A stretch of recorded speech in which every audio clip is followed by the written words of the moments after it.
Nick Shirley response.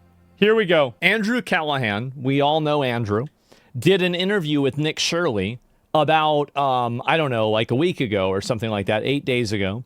And in this interview, it was 1 hour long, and it was cut in a way that made Nick Shirley seem like kind of a moron, right? And honestly, I like Nick, but he's not a great talker. He's not. And I think that's pretty evident.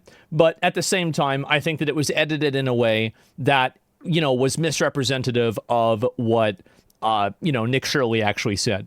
And I guess before I do this, I'm going to play the video of it happening just before I do this, just so you guys can be on the same page, okay? So the other week, I sat down with Andrew Callahan in Channel 5 to do a sit-down podcast-style interview for his channel.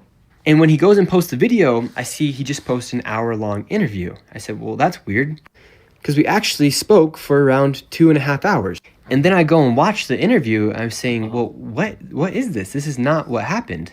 For instance, this clip right here. What American city is prospering right now? Austin. Austin. Name another one. El Paso, Texas. El Paso, Texas is prospering. Yeah. Nashville. Nashville's doing good. Phoenix is doing good. Basically, any place with low state tax is getting a lot of... In any place that's not Democrat. I don't know about that. I mean... Name a Democrat city that's prospering right now. Well, it would have to be one that's affordable. Name one. Denver.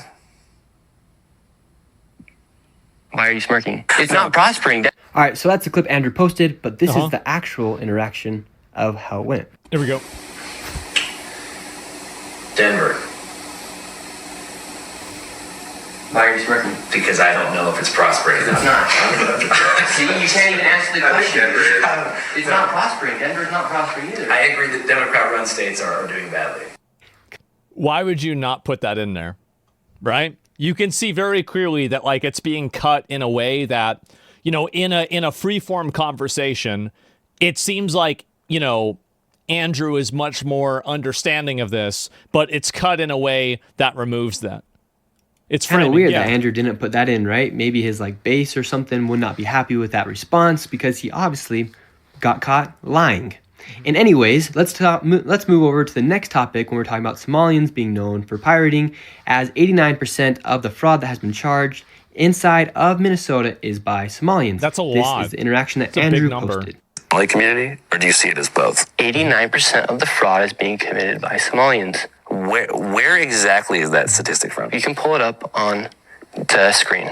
You'll find it. I just want to know where it's from. You want me to find it right now? For sure, just so I can, I don't know, I believe you. I just want to make sure we have the exact... Here, right here. Pay attention to the other. Yeah, and it's not racist to say it. Probably. And when I go... This is what happens when I show him the fact that 89% of the people who have been charged for fraud in Minnesota are Somalians. This is what Andrew had to say. But remember, he conveniently left this out of the interview. Here we go. 89% of those charged in connection with major... Wow. Identified as Somali Americans. Well, looks like we do there. I'm interested to see what you put in this interview, because It looks like there's a problem with fraud. So there you go. That's just two examples from the interview with Andrew Callahan where he literally... Yeah, and wow is right. And again, it's misleading. It is misleading. Went out of his way to try and make me look bad, which is not cool. And I wouldn't say that's like very benevolent of him to do by any means. But I promise you guys, what does that mean? If I ever do an interview with anyone, you're going to get the full product, because I think that's just like the most benevolent thing to do. Yeah. Anyways, wow. I hope you guys enjoyed and you guys were able to see through what I just showed you. The full interview is up on my second channel. So I thought people deserve to see a full interview. So basically, Nick Shirley came out with this video here, basically because the Channel 5 interview did, I think was that cutting a reframing that made Nick Shirley look worse, and it removed Andrew's concessions to Nick Shirley. I think that they did. And I think that by doing that, it reframes the conversation in a way that is not entirely misleading, but it's also not telling the truth either. It was obvious? Yes. So Andrew has made a response. Let's get it. All right, so normally and historically, my policy for whenever somebody is saying some factually inaccurate stuff about me online is to turn the other cheek, keep my head down, and get back to grinding. But in this case, with Mr. Nick Shirley, who is now falsely accusing me of conducting an unfairly edited interview, I think I'm going to pick option 2 and let people know what went down. Journalistic integrity is something that I kind of take a little bit seriously, and I can see a future wherein access is limited to prominent people, especially conservatives, if I don't dispel this false narrative. That's smart. It's smart. You should do it. Immediately in its entirety right the heck now. So to do this right, I'll have to show you a couple of things, including text messages between him and I, and actual footage of the working premiere sequence that I used to edit the interview, so you can see what was cut and why. So let's begin with an editing lesson. So when we're dealing with a long-form interview of somebody who talks very slowly and circles back to repetitive talking points, one of the first things that we do in post-production is cutting what's called dead air, which means long pauses between words or sentences. But you cut out what you said, not what he said. Or fixable verbal stammers that slow down the conversation and risk boring the This viewer. is true. Andrew is right. He's right about what he's saying, but I don't know if this really applies to it. So in this raw interview with Nick, which had a total runtime of 2 hours and 2 minutes, we had to cut nearly half an hour of dead air to make it listenable. Many people like to choose their words carefully, so I get it, but there was a couple points in the interview that even in person we had to have Nick repeat himself because the crew felt that no amount of corrective editing would possibly be able to make him sound normal. It's been an interesting... Yeah, Nick Shirley's not a great verbal communicator. This is definitely true. For sure. It's undeniable. Few days, past 72 hours. My video on the expose of the fraud in Minnesota is the most viewed video ever, longer than 10 minutes, other than Mr. Beast. Can you say the fraud in Minnesota again? Because you kind of stuttered. Yeah. Wait, are there going to be cuts in this, or just going to be one take? Which will make it perfect. So if we ask for to say it again, it's just to make sure you say it perfectly. Oh, okay, yeah. So that would imply, like, whenever you say something like that to him, it would imply that everything else besides that would be put in there. I mean, I don't, by the way, in terms of like media and everything, all of this is all fine. There's nothing that's wrong with this at all. Like, I know that it might look awkward because it's like, you know, you're seeing how the sausage is made, but like, this is extremely common. Yeah, so my video on the fraud in Minnesota is the most viewed video ever by a creator, longer than 10 minutes, expose style, than anybody other than the name of Mr. Beast. So bear with me here. I'm going to show you the raw footage, and we'll see how with the magic of editing, we were able to make Nick sound actually smarter and faster than he was in person. Check this out. How does that I don't think anybody's really denying the fact that Nick Shirley isn't a very, very good verbal communicator. I don't think anybody's really denying that or arguing about that. Like, another good example of somebody who's not a great verbal communicator is Tom Homan. Like, Tom Homan is he's not a high-level verbal communicator. I would say, you know, RFK probably isn't too because of his voice. You can compare that to somebody like Marco Rubio, right? Great verbal communicator, incredibly good verbal communicator. And so, like, verbal communication skills are really important and they matter a lot, but they're not the end all and be all. And it seems like what Andrew's doing right here is he's attacking Nick Shirley's verbal communication skills rather than what Nick Shirley's accusation is the way that it was cut and the information that was left out. I think that's what's happening here. I think this is a weak argument. make you feel like gratification-wise as an independent journalist? Well, I think it's the first video you've seen in a long time where a journalist actually went and created a video that created a change instantaneously. For instance, you had the HHS, Health and Human Services. They froze all funding to childcare inside of Minnesota and then they're asking for businesses to... Somebody in chat says, we don't care about if he's bad at speaking, we care about what's being said. I think that basically fits it. And I hope that this entire video isn't just Andrew attacking his speaking ability. I mean, I already agree with you, Andrew. Yeah, it's true. You're right. I had done the same thing. It's understandable. That they are legit businesses before they give tax dollars to these businesses that are not really businesses. How does that make you feel like gratification-wise as an independent journalist? Well, I think it's the first video you've seen in a long time where a journalist actually went and created a video that created a change instantaneously. For instance, you had the Health and Human Services. They froze all funding to childcare inside of Minnesota, and then they're asking for businesses to prove that they are legit businesses before they give tax dollars to these businesses. So I actually think that this argument works against the substance of what Nick Shirley's accusing Andrew of doing, is that basically Andrew is showing is that they're doing like frame by frame, like 10th of a second by 10th of a second level editing to make things sound more acute and make them sound more concise. So if you're putting in this much time and effort into this editing process, it means that you very clearly are paying attention to the way that it's being done in an extreme way. Because if you didn't do this at all, you could make the argument that, let's say, well, we didn't really put a lot of work into it, and I could see how it seems that way. And, you know, we didn't try to do that, but I could see why it would feel that way, right? It's easy. But, like, if you really show this much editing, which is, I mean, Andrew edited this video, besides it obviously being, I think, kind of misleading. This was very good editing by him. Like, he did a good job. But the problem is that you're also doing a good job by, I think, that misrepresenting what happened. It shows his intentions. Yes, definitely. And it shows that he was very clearly trying to edit this to be as clean as possible. Would you consider Stephen Miller S tier at communication skills? No, I think he's B tier. I like Stephen Miller a lot. I agree with everything he's saying, which is why I hold him to a higher standard. I think he could communicate a lot better. If you want my opinion, I don't rate myself S tier either. I'd say I'm like A or B tier. in that interview, we probably did that same thing as far as trimming dead air and splicing B-roll. Yeah. No joke. Probably 30 times, Sorry about all as the you pausing. can see here on the timeline. And it It's was never editing. to take him I have out a lot of of opinions context, but about to this. help him get his point across. We do this for every good faith interview or 5cast we've conducted so far. Sure. From Hunter Biden, which had a raw runtime of 5 hours before Yeah. being cut to 324, Sure. to Hunter Kozak, to Alex Jones, to Hamilton Morris, to Jan DeSanti, to pretty much everybody we've ever talked. Nobody has a problem with the way you're cutting, or nobody has a problem with the fact that you're cutting videos down. It's about the way that it's being cut. I mean, I think obviously. Exactly. 100% not. Is that the and there's this conflation that people have. I mean, I think they're opening up an investigation to cocaine that was found in a cubby outside the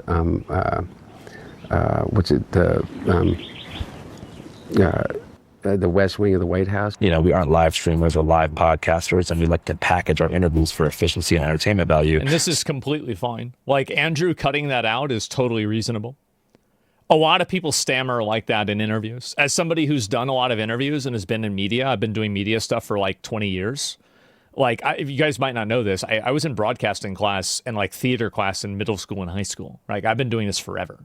So, yeah, this is very common.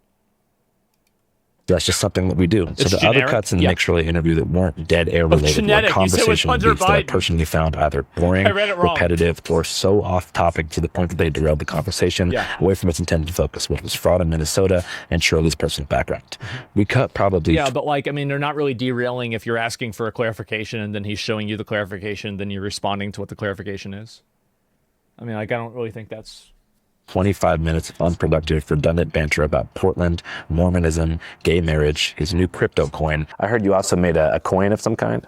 I did not. Well, I didn't make a coin. I just joined a platform where you can monetize your content, and there actually. So yeah, it is a coin. You can then monetize your content, just similar to like how you upload on TikTok. You can upload your stuff on there. It's just based off Coinbase. The history and ethics of welfare in America, and 6 whole. I don't know.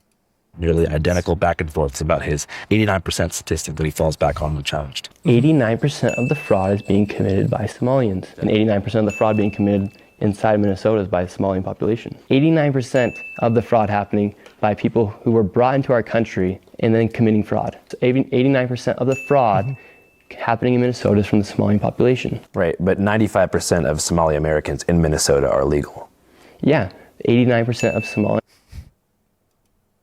are committing fraud. Since we ended up including an extensive dialogue about that stat. I don't see even how them being legal has anything to do with them committing fraud. There's plenty of Americans that commit fraud. In fact, there's more white people committing fraud than Somalians. I mean, obviously. I mean, there's more white people committing fraud than there are Somalians, period. Duh, of course. on the 50-minute mark of the final cut, I personally didn't feel the need to torture all of you guys with 5 other versions of that conversation. 89% of the population, or 89% of the fraud being committed in Minnesota is by Somalians. And just so we can put that on screen to verify, do you know where that data is from? Yes, you can put it up on screen. It's up. It's public. And if you watch that raw on cut, screen. the 2-hour cut, which I made clear and text. Nice. Greenland could be epic and cold. Let me know if you need any locals. I still have contacts there. Just curious why you didn't post the full 2-hour interview instead of the selected 1 hour. Yeah, man, could definitely use those contacts. Permanently cut it down because of either dead air, which is pauses, stammering, or moments of silence, but also trim topics, mainly ones that felt unfocused or took listeners away from the main topics of fraud, new media, your upbringing and style. Pretty standard for us when it comes to long form videos. For Hunter Biden, we shaved off even more. I'm not surprised. If you want to see raw angles for audio, I can send you a clip, whatever you want, man. Yeah, sure. With Nick that I was willing to share with him in 4K when I got back from Greenland. You will see exactly what I mean. I hope Andrew actually addresses the specific criticisms that Nick has. Because right now, like, we're just basically, Andrew is talking about the process of video editing, which is clearly not what's being discussed here. This is not a Sacha Baron Cohen style ambush edit or a Jim Jeffries Avi Yemeni situation where I primed him, by saying crazy shit to get his guard down and then Shanghai him with post-production. I was trying to help Nick Shirley, which it seems up until yesterday he really appreciated. So after the interview came out about a week ago, he texted me right after saying the backdrop of this interview is hilarious. It was filmed in his uncle's upscale game room in Farmington, Utah, in front of several taxidermied bears that were presumably killed by the Shirley family. He goes on to say, fun watching the reaction from both sides. Appreciate you coming out.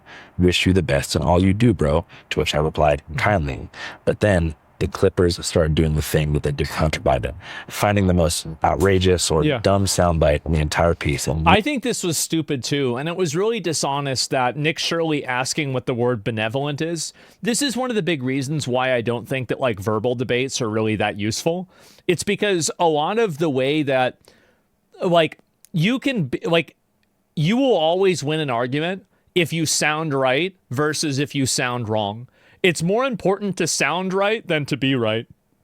I know it's stupid and it shouldn't be true, but it is true. Aiming it into oblivion while missing the entire point of the dialogue, which was to try to find common ground on issues like affordability and the collapse of the mainstream media. I mean, I It's true. Yeah, he's right. Yeah, definitely.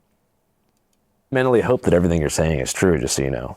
Yeah, I hope so too. Yeah, I hope we all have the best interest in society and for our people, because the affordability is insane and people can't buy houses. And if we're talking about creating change, we need to let innovation prosper inside the United States. Yeah. And you're not seeing it. We're not seeing innovation. In fact, we're seeing fraudsters take our money. If you guys saw. He's right. The thing is that, like, and this is the issue, is that I think that there's a lot of midwit people and kind of like mid to low intelligence people that will listen to the way that Nick Shirley communicates, and they will apply basically that to what Nick Shirley is saying. It's undeniable the way that Nick Shirley is communicating is dog shit. It's dog shit. It is. You know it. I know it. Everybody knows it. So that doesn't mean that he's like a bad person or he's wrong or anything else, but it does mean that, yeah, obviously you're not really great at communicating, right? It's okay. But like fundamentally what he's saying is that I think it's legitimate. It is. The clip that did the most rounds was when Nick tried and failed to pronounce the word benevolent. Who do you think are the... And I would always trust, this is another component, I would always trust a person who I think has honest intentions and is badly spoken than a person who has bad intentions but is a great communicator. And I think everybody would, really. Everybody would feel that way. 3 most benevolent billionaires. What do you mean by the word benevolent? Just well-intentioned, positive billionaires who you think are creating, net positive societal progress. Trump? Our president? Because he never said it right and said malevolent twice, there was no way to cut the dead air or trim the stammer. So we left it in. And personally, I don't think it's this wasn't one of the things that Nick even criticized or even brought up. Like this was and also, does Nick Shirley say benevolent like a retard? Yeah, he does. That's why he made a joke about it whenever he made the response video. Like he knows he talks like a retard. Duh, of course.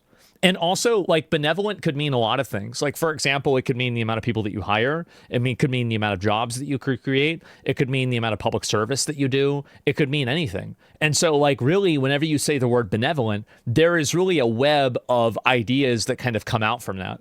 And so, like, really, and also, like, how you treat your family, how you treat kids, etc. So it's like, for example, Trump, you could say Trump's an asshole or he's a bad guy, but it seems like he treats his family relatively well, right? He takes care of his kids, etc. So there's always going to be a way of framing it that you could make it seem like it's misleading if you don't clarify what a specific word actually means. You see what I'm saying? He asked for clarification. Yeah, most people, like, I've never seen a person. I very rarely, I see intelligent people ask for clarification more often than I see stupid people ask for clarification. And I don't think that's a surprise. Big of a deal to not know that word.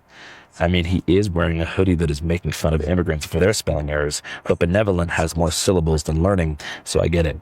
But the comments on this clip patronizing were brutal. Like, actually, genuinely. Yeah, and Andrew just interviewed incredibly well. Let me read this here. One of the most painful interviews you've done. Yeah, off president. Okay. How confident is he's a certified restart? Yeah, there it is. Yeah, and this is the reason, like, again, communication skills are really important. And if you don't have good communication skills, you're going to have a lot of problems like this because people will assume that you're stupid. Mean, and it couldn't have felt good from his perspective to read these things. Yeah, definitely. We're talking tens of thousands. I don't think Andrew engaged in bad faith by putting the benevolent clip in there. I don't think so at all. I don't think there's anything wrong with that. I think that these are just people that thought Nick Shirley talked like an idiot and were commenting on it. I don't think Andrew did anything wrong there. People declaring this guy is retarded. Yeah. Which he's not.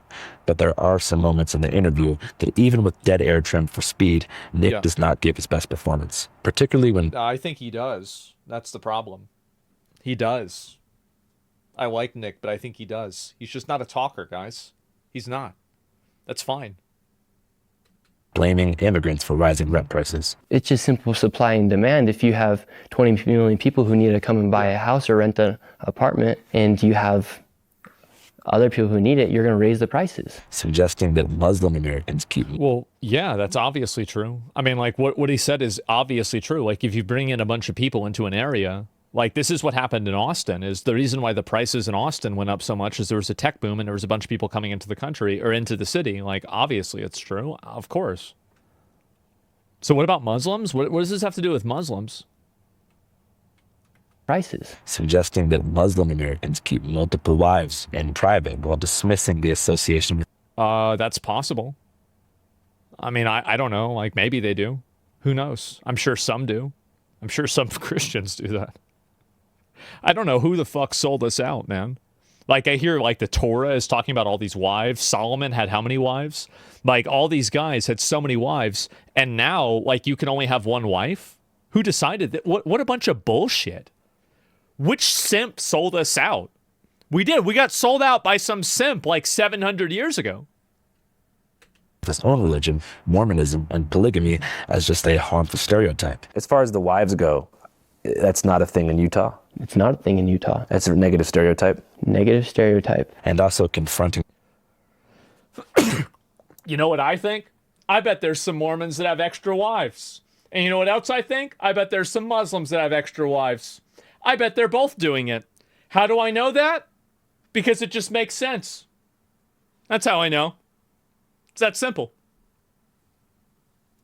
Me about staying silent on the death of Charlie Kirk, while admitting that he consciously chose to not watch the video that I made in the immediate aftermath of it. And so I thought that was kind of messed up of you to not publicly denounce what happened to Charlie Kirk. I did. And I didn't even watch the interview because I didn't want to watch that. Well, you should watch it. I don't want to. Well, you should watch the video because I say some stuff in it. Okay, cool. None of these moments... That was stupid for Nick to say. Yeah, for sure. This is a point in Andrew's favor. I mean, yeah, definitely. It's a silly thing to say. I love watching videos like this and getting to pass judgment on people and telling everybody who's right and who's wrong and acting like I'm the person that knows everything. Because I am, number one. And number two, it just feels good. It really does. This is great. Let's keep watching.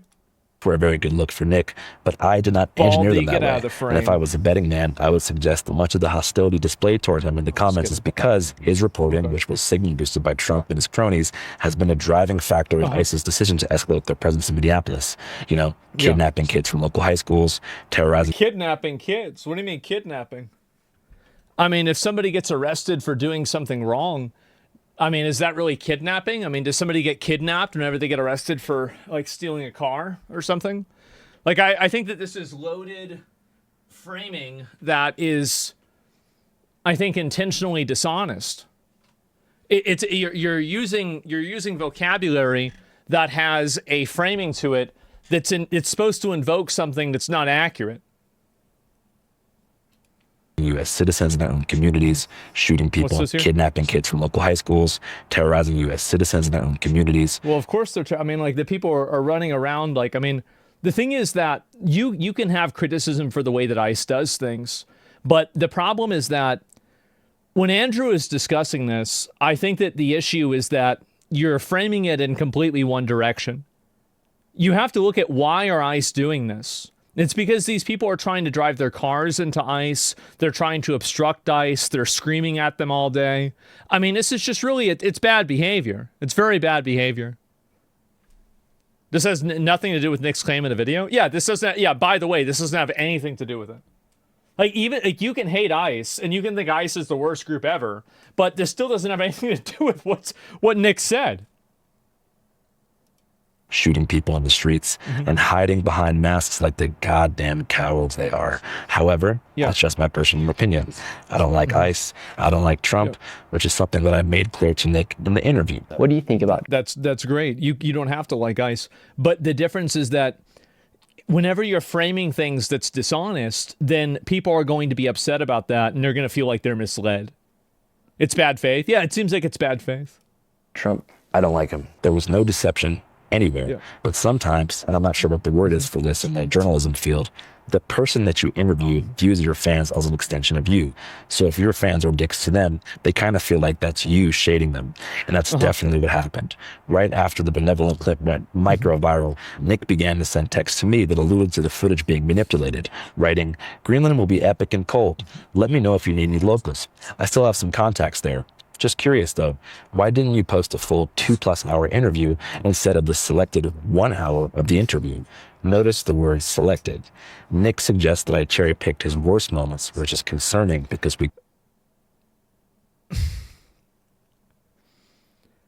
I don't think that Andrew cherry picked Nick's worst moments. I don't think that's true. But I do think that Andrew cherry-picked it in a way that a lot of concessions that Andrew gave to Nick Shirley were not in the final cut, which tried to give people a different impression of what Andrew's perception of this situation was. I think that's really what happened. Basically, Andrew didn't put Nick Shirley's worst moments in, but he definitely also didn't put moments where he would be against the narrative of his audience in as well. He cherry-picked his own comments, he did. Consciously did the opposite. But as you can see from these texts, I explained our entire editing process to him, as I did to all of you. And as I mentioned, even offered to send him all of the raw video files when I get home from Greenland, which I'm doing now, and gave him full permission to clip any and all moments of the piece for his own socials. Fast forward to 2 days later. I wake up in Nuuk, Greenland to see that Nick has posted a video filmed on a sly side camera, captioned something like, "In case you guys want to know how the interview really went, here's this." Nick's bullshit crybaby video here points to 2 pieces of damning evidence. Exhibit A. Nick grills me here about Democrat cities being catastrophic failures after failing to understand that I am not a supporter of the Democrat Party. I am from Seattle, a failed blue city, and then asks me to name thriving blue cities. So I named Austin, Nashville, El Paso, and then while smirking, I mentioned Denver because as shown in Nick's angle, I didn't actually know if Denver was doing well because I don't spend much time in Colorado. Like, when have you seen an American city? What American city is prospering right now? Austin. Austin. Name another one. El Paso, Texas. El Paso, Texas. By the way, just like I live in Austin, right? A little bit of fun fact here. Austin prospering means that all of the I was going to use the word indigenous, but all of the people that are native Austin people are now no longer able to live in the city. So to the extent that Austin is, quote, prospering, it's doing so at the expense of their own citizens.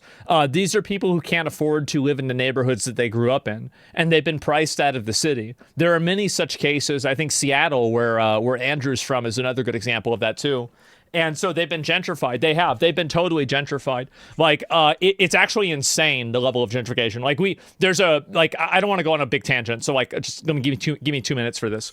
Is that like, I went down to a fucking photo shoot for merchandise whenever I was involved with OTK. And I realized that the house was literally across the street from Cody and Jeff's grandma's house, like their old house. Like they had passed away, and this was many, many years ago. But I remember going to this house, and I'll just say it was on Riverside, and it was down, under the overpasses there, and it was a really ghetto area, and like there was like chain link fence all around, and you weren't even supposed to knock on the front door. And now I couldn't even recognize the place. All of the graffiti's gone, all of the different, and like there's literally just people outside selling drugs. Like this is how it is. And anybody who lives in Austin, the Riverside HEB. The Riverside HEB used to be a PvP server. It was. And now there's Tesla charging stations there.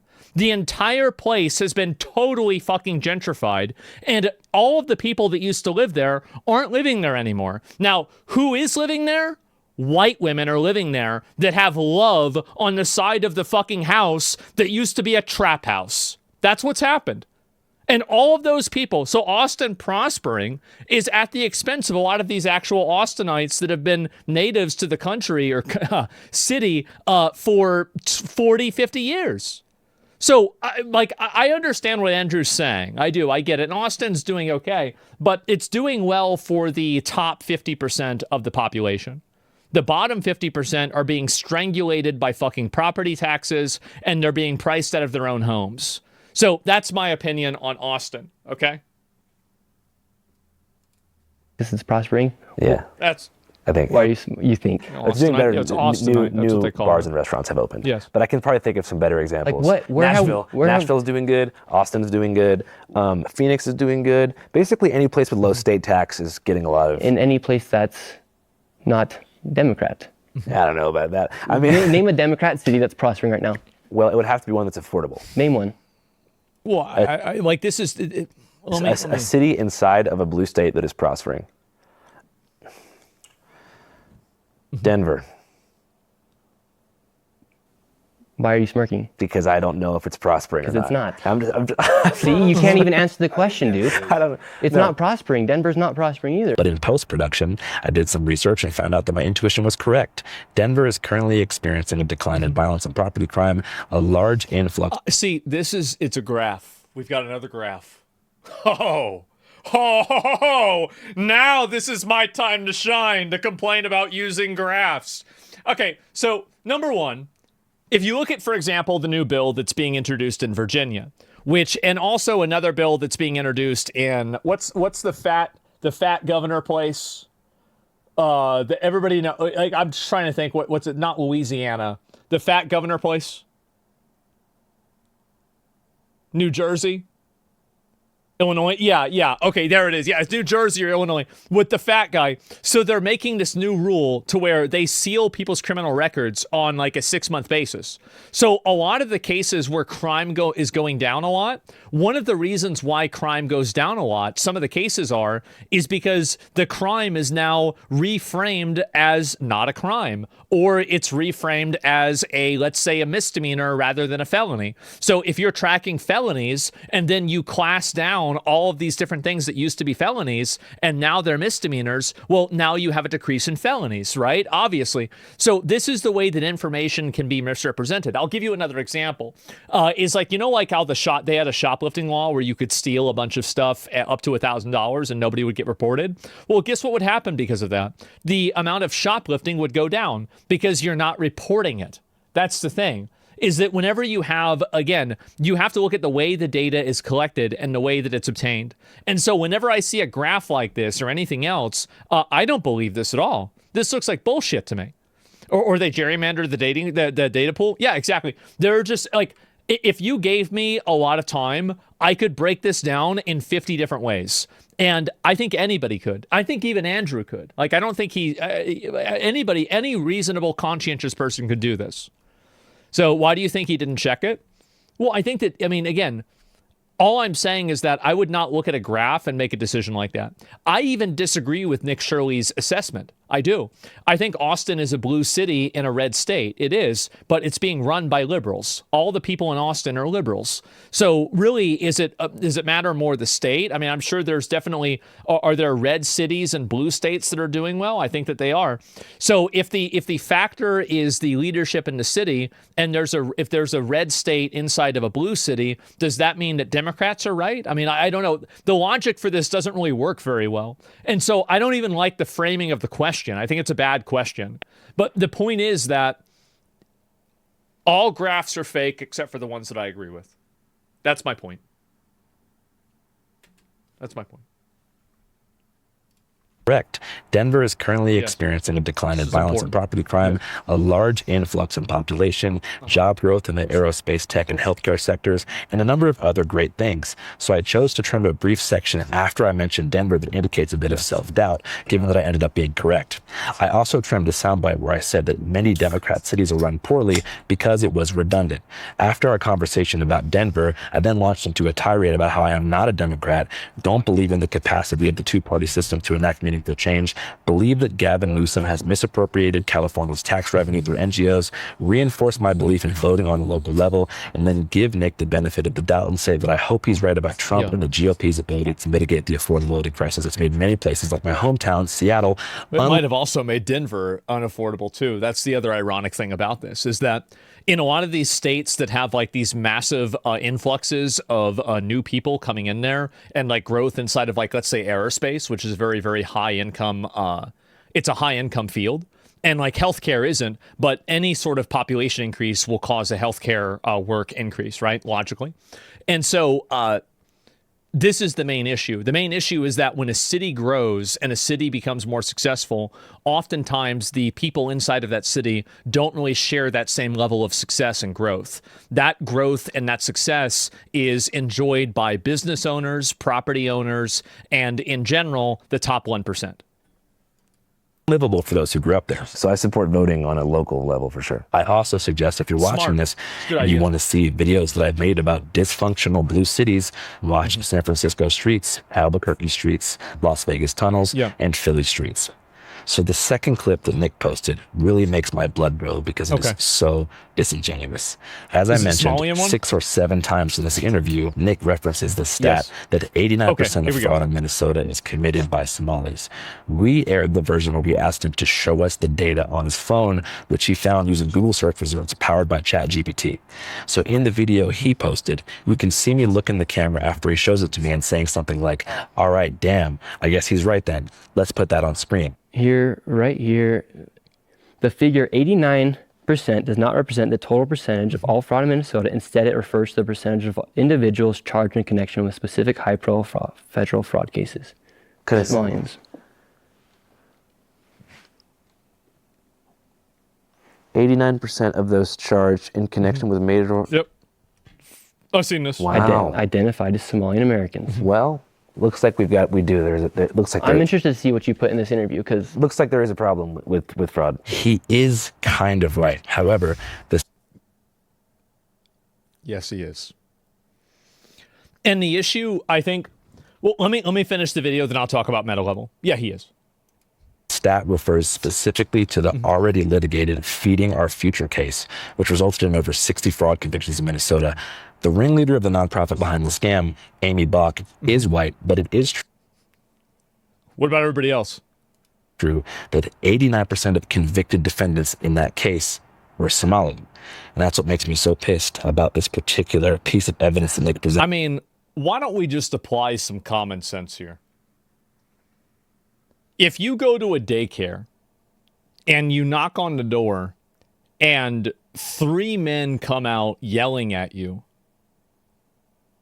and there's no kids, there's no kid footprints, there's no play area, There's nothing else going on. All the windows are boarded up.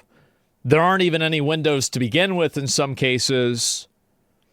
Like, what do you think the probability is that this is fraudulent?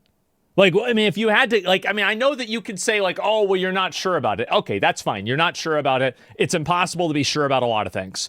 But, like, what do you think the percentage is? Like, what's the probability that it's fraudulent? I'd say it's like 99%. Like, what do you think the probability is that after this entire thing came out, these people said that somebody broke into their daycare and stole all of their paperwork? What do you think the probability is that all of these transportation companies, out of like, what did they say? Like 1,100 transportation companies, like 800 or 900 of them are owned by Somalians. And then there are also all of these other scams. And you go to the location of the transportation company. Nobody knows where it is. Meanwhile, I mean, again, you can go and ask and interview any other business owner, right? Like you go inside a store and you ask somebody, like, what are your neighbors doing? And they're probably going to have a conversation with you. They might say, I'm too busy, I can't talk about this, but they will not react the way that these people reacted. Like this is in no way, shape, or form a reasonable response. And I think the problem is that, you could write it off as, oh, it's a one-off, right? It's a two-off. But like there's so many points on the graph here that you have to be able to draw a line. You have to draw a line here. Like there's very clearly something that's going wrong. And the fixation around trying to avoid that reality, I think, is misleading. It's deliberately misleading, and I think that it's just so blatantly dishonest. And again, don't think about graphs, don't think about anything like something like, oh, this is what the media said. Think about this logically. Do you really think that, number one, only 80 or 60 people were involved with this scam? I don't think that, number one. Number two, how is it that all of these people are communicating and then all of them showed up the next couple of days after the daycares? How does this explain 10 years prior to Nick Shirley's video of random assorted, news stories about these places being scams in the past? Like, there are so many points on the graph here that any reasonable person would draw this line. Any reasonable person would do this. And I don't know why people are trying so hard to deny something that's it's so much in plain sight. It's fucking weird. Why aren't these people first thought to check if it's true? Why is it to attack Nick? Well, I mean, because they know if it's true or not. That's and they know it's not. Can you clarify how this proves Andrew's narrative is inaccurate? I think that Andrew tried to selectively edit the videos to appear more left-leaning than he led Nick Shirley on to believe. And I think that he did so in a way that was not representative of what his views completely were. And I think that's what happened. That's the exact thing that he's showing me. I don't think it's not terrible, but it's bad. And also he said, I kind of agree. I mean, he's agreeing with this too. On his phone in the video is what I put on screen on the final cut. I did exactly what I said I would. He frames my decision to put that on screen as some kind of like liberal. It's not the decision to put it on screen. It's the decision to not include your response to the information that was affirming the fact that what Nick Shirley was saying was in fact true. That's the reason. That's what he was actually criticizing. It had nothing to do with the information that was on screen. Ball busting fact check, but it's actually supplemental context for something he is literally fucking showing me, which is why it pisses me off. So that's all I have to say. I'm just in a phase in my life where I've been doing this for so long and I care about this so much, so I don't want to play these kind of games, especially. I think that Andrew should think about that exact thing that he just said, and I think that's might be the reason why you're having this situation. Is that you're clearly really passionate about this and you care a lot about it. And, I've been a fan of Channel 5 since it was all gas, no brakes, right?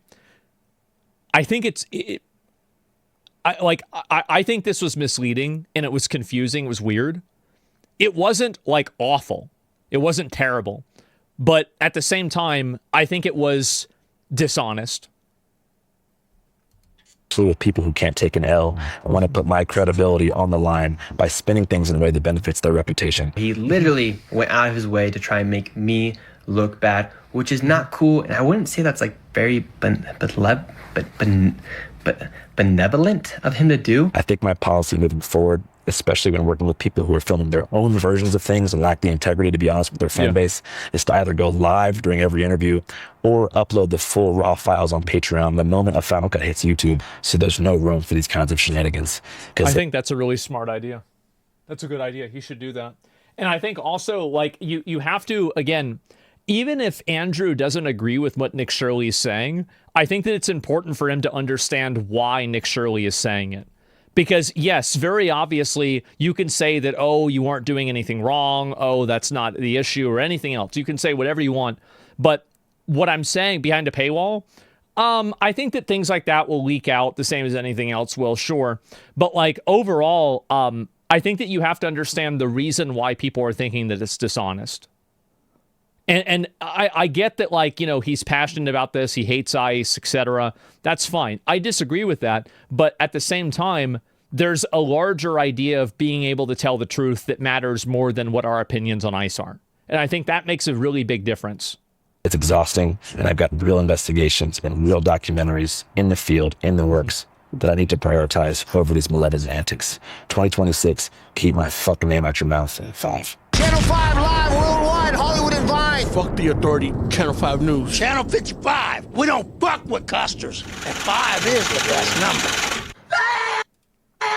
So I'll go ahead and I'll read some of the comments. I think this is, again, I think that he had a relatively good argument for the first thing, like with Denver.